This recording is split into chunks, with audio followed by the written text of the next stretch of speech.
யாரும் இந்த சாக்லேட்டை சாப்பிடாதீங்க.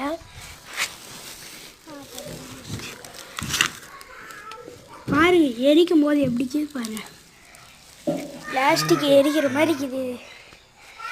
இதை வயிற்றுக்குள்ளே போனால் என்ன ஆகும்?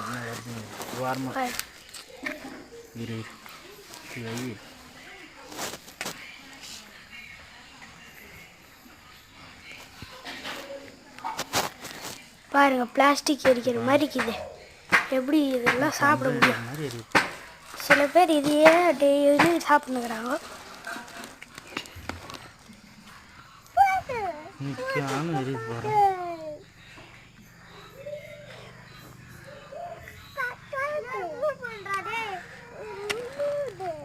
வாழை வந்து யாரும் இதெல்லாம் சாப்பிடாதீங்க. நம்ம சேனலை சப்ஸ்கிரைப் பண்ணிக்கோங்க.